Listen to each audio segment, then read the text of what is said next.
Yun nga ang point, Ma eh. Parang mas mahalaga pa sa'yo ang pera kaysa sa Papa. Alam mo ba, with this pride, hindi yun hiram sa'yo kung hindi talagang gipit siya. Tapos, na-turn down mo pa. I don't think it's right. Ano bang alam mo? What do you know what's right and what's wrong? Bakit pa kayo nag-asawa, Ma? Di ba dapat what's yours is his and what's his is also yours? Ba't kinakailangan pa niyang humiram sa inyo? I think you're being very greedy and selfish, Ma. You have no right to talk to me like that. Nagpapagod ako dito para sa inyo. Lalo na sa'yo!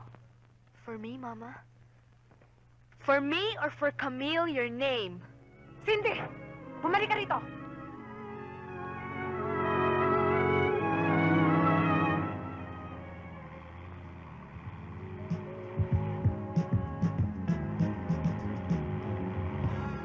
Stop feeling bad, Sin. Tama na yan. Tatlo lang kasi kami magkakahiwalay pa eh. Ang hirap naman ito.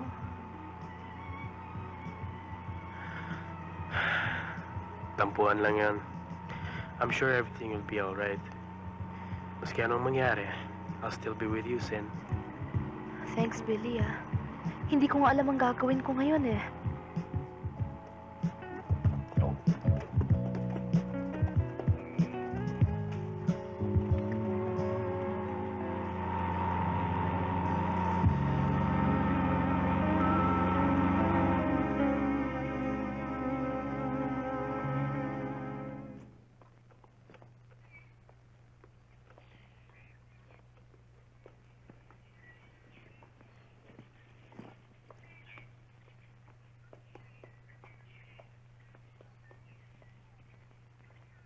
Papa, Ay, I missed you. bakasyon ba ito, iha o ano? Papa, please naman, umuwi ka na oh. Cindy, a man can only take so much. Nasa sa iyo ang desisyon. Kung gusto mo dito sa akin, nasa sa iyo yan. Papa, alam mong mahal kita. Pero syempre, mahal ko rin ang Mama. Hindi ako uwi sa bahay kahit di kita kasama. Good afternoon, sir. Good afternoon. Salamat, Billy, at dinala mo si Cindy rito.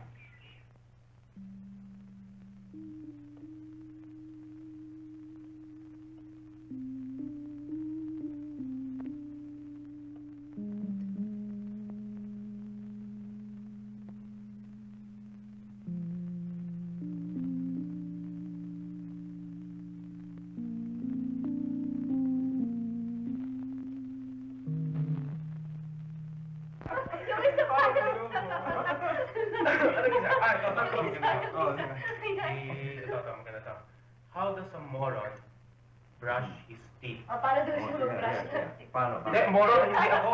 Moron. Sorry, kidding lang. Sige, ito, ano? Lagay siya ng toothpaste. No? Kahit anong brand, basta toothpaste. Siya naman. Tapos tinapat niya na gano'n. Hindi ako gano'n yung moron. Malala ko din, sana may dala kang jogging suit at saka swimming trunk. Sana may bala kaming jogging sana. And then after that, we'll go swimming. Ha? Eh, gusto ko nga ako sana. Pero kailangan ko lang talaga umuwi sa Manila. Right. Birthday po ng mami ko at kailangan ko siyang tawagan Oo nga pala. overseas. Sayang. O sige, Billy, di, mauna ka na. Susunod na lang ako kasi I have to stay with my papa first. How sweet naman.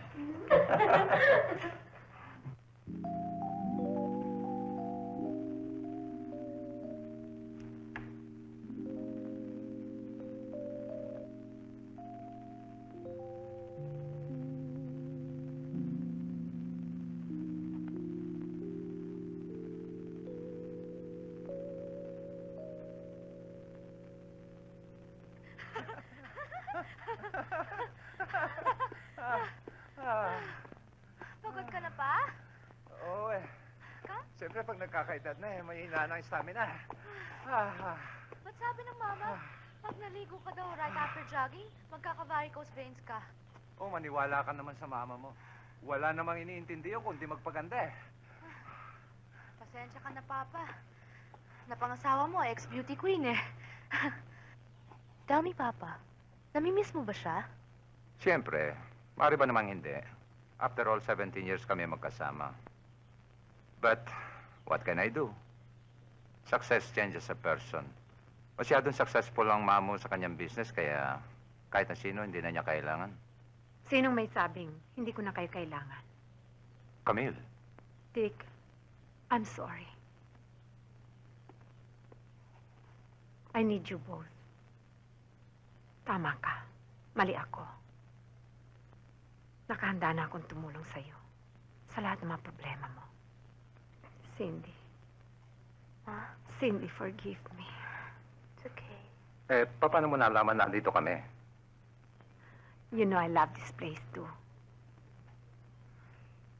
Why don't we stay here for a few days? Why not? Oo, teka. Baka naman makaistorbo ako sa inyo pa eh. Uuwi na muna ako sa Maynila. Pwede rin. Hoy, tama ka na nga, hoy. Wala naman yung bathhouse. Pwede ako matulog dyan.